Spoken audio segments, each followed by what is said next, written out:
अस्सलाम वालेकुम। आज हमारी वीडियो का टॉपिक है वर्ब्स। वर्ब्स इंग्लिश में हम उन वर्ड्स को कहते हैं जो कि हम किसी स्पेसिफिक एक्शन, स्टेट या फिर किसी स्पेसिफिक हादसे को हाईलाइट करने के लिए इस्तेमाल करते हैं। वर्ब्स की बहुत सारी टाइप्स हैं। पहली टाइप हमारे पास है एक्शन वर्ब्स। ये वो वर्ब्स हैं जो कि एक किसी फिज़िकल एक्शन के लिए हम इस्तेमाल करते हैं, जैसे कि कूदना, भागना, लिखना, सोचना वगैरह। उसके बाद हमारे पास आ जाते हैं लिंकिंग वर्ब्स। ये वो वर्ब्स हैं जो हम सब्जेक्ट को नाउन या प्रोनाउन से कनेक्ट करने के लिए हम इस्तेमाल करते हैं, जैसे कि is, am, are, seem, become, etcetera. उसके बाद आ जाते हैं हमारे पास हेल्पिंग वर्ब्स। ये वो वर्ब्स हैं जो कि हम किसी दूसरे वर्ब के साथ इस्तेमाल करते हैं। टेंसेस में इस्तेमाल करते हैं, एक्टिव पैसिव वॉइसेस में इस्तेमाल कर सकते हैं, या फिर मूड हाईलाइट करने के लिए हम इस्तेमाल करते हैं, जैसे कि have, do, will, can, may, etcetera.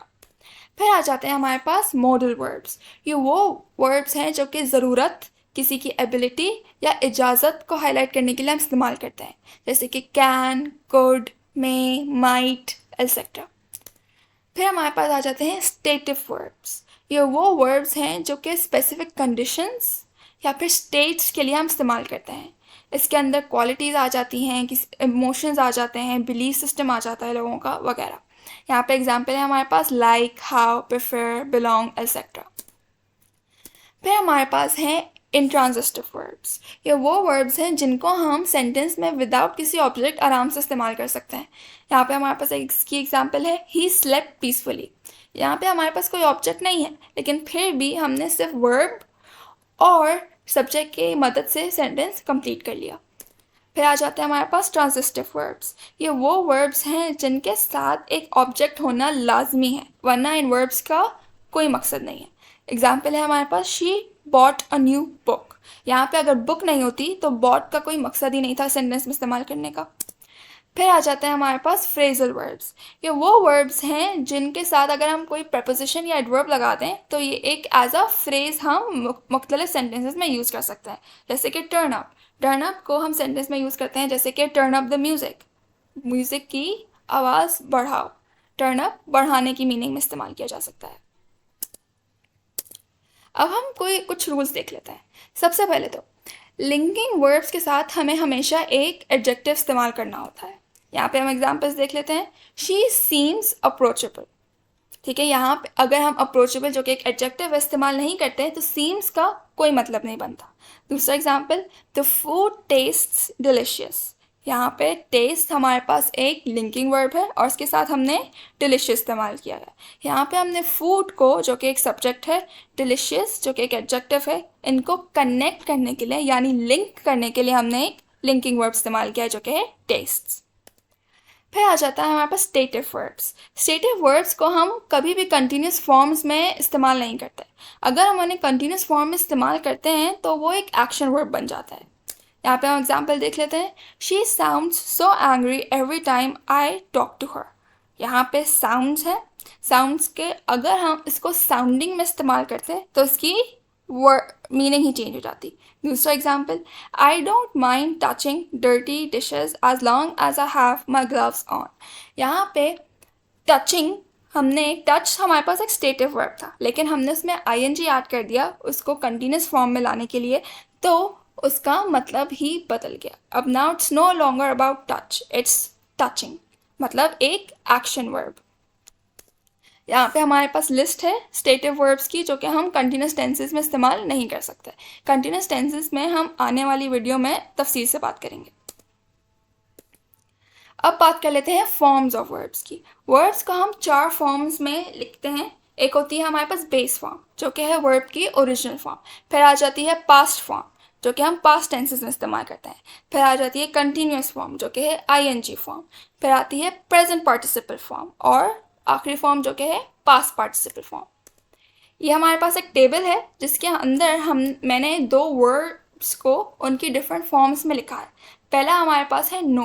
No यानी जानना, उसकी पास्ट फॉर्म होती है न्यू। ओ को हम ई से रिप्लेस कर देते हैं। कंटिन्यूस फॉर्म उसकी होती है नोइंग। प्रेजेंट पार्टिसिपल, अक्सर वर्ब्स का प्रेजेंट पार्टिसिपल और कंटिन्यूस फॉर्म सेम होता है, लेकिन कुछ वर्ब्स का डिफरेंट भी हो सकता है। और पास्ट पार्टिसिपल है नो का नोन। दूसरा हमारे पास एग्जाम्पल है फॉल का। फॉल का पास्ट फॉर्म है हमारे पास फेल, उसकी कंटिन्यूस फॉर्म है फॉलिंग, और प्रेजेंट पार्टिसिपल फॉर्म भी उसकी फॉलिंग ही है, और पास्ट पार्टिसिपल फॉर्म है उसकी फॉलिंग। अब देख लेते हैं कि कंटिन्यूस फॉर्म और प्रेजेंट पार्टिसिपल फॉर्म में अक्सर डिफरेंस क्या है।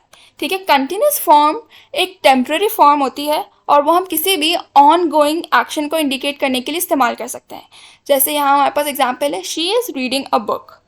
पार्टिसिपल फॉर्म को हम मुख्तलिफ तरीक़ों से इस्तेमाल कर सकते हैं। इन दो कंटिन्यूस फॉर्म और पार्टिसिपल फॉर्म दोनों में आई आता है, लेकिन पार्टिसिपल फॉर्म को हम एज एन एडजेक्टिव भी इस्तेमाल कर सकते हैं और एज अ जराउंड भी इस्तेमाल कर सकते हैं। ठीक है, और कंटिन्यूस फॉर्म एक टेम्पररी फॉर्म है, वो हमेशा टेंसेस में ही इस्तेमाल होती है। कंटिन्यूस फॉर्म की हमारे पास एग्जाम्पल है, she is reading a book, और पार्टिसिपल फॉर्म की हमारे पास एग्जाम्पल है, आई सी हर रीडिंग ऑल द टाइम। यहाँ पे कंटिन्यूस फॉर्म में अगर रीडिंग से पहले इज़ नहीं आता तो वो कंटिन्यूस फॉर्म नहीं होती, लेकिन पार्टिसिपल फॉर्म में हमने किसी भी ऑक्सिलरी वर्ब की ज़रूरत नहीं पड़ी। दूसरा एग्जाम्पल है हमारे पास पार्टिसिपल फॉर्म का, reading is her hobby. Reading यहाँ पे एक एज अ जराउंड एक्ट कर रहा है। ऑक्सिलरी वर्ब्स और हेल्पिंग वर्ब्स दोनों प्रीटी मच सेम ही होते हैं। यहाँ हमारे पास एक क्वेश्चन है, fill in with a suitable verb. यहाँ पे हमें सेंटेंस दिया गया है, the teacher dash completed this chapter. यहाँ पे हमें हमें सेंटेंस दिया गया है इसमें हमें 3 चीज़ें देखनी है। पहला, ब्लैंक से पहले हमें जो सब्जेक्ट दिया गया है वो है टीचर। टीचर एक सिंगुलर सब्जेक्ट है। टीचर से पहले उन्होंने जो आर्टिकल इस्तेमाल किया गया है वो है द टीचर, एक स्पेसिफिक सिंगुलर टीचर की बात हो रही है। और ब्लैंक के बाद जो उन्होंने वर्ब इस्तेमाल किया है वो है कंप्लीटेड, जो कि है पास्ट टेंस में। तो हमें इसके साथ जो वर्ब इस्तेमाल करना चाहिए वो एक सिंगुलर वर्ब होना चाहिए और एक पास्ट टेंस में यानी पास्ट फॉर्म में वर्ब होना चाहिए। तो यहाँ पे हम अपने ऑप्शंस देख लेते हैं, has, they, have, is, are. यहाँ पे हमारे पास जो सिंगुलर वर्ब है वो है इज़ और हैज़, और जो पास्ट फॉर्म में है वो है हैज़। तो हमारे पास करेक्ट आंसर होगा हैज़। यहाँ पे हम एक्सप्लेनेशन देख लेते हैं। यहाँ पे उन्होंने हैज़ सिंगुलर इसलिए इस्तेमाल किया है क्योंकि टीचर एक सिंगुलर नाउन है, और मेन वर्ब हमारे पास कंप्लीटेड है जो कि पास्ट फॉर्म में है, इसलिए हमने हैज़ यूज़ किया जो कि पास्ट फॉर्म में था और सिंगुलर था।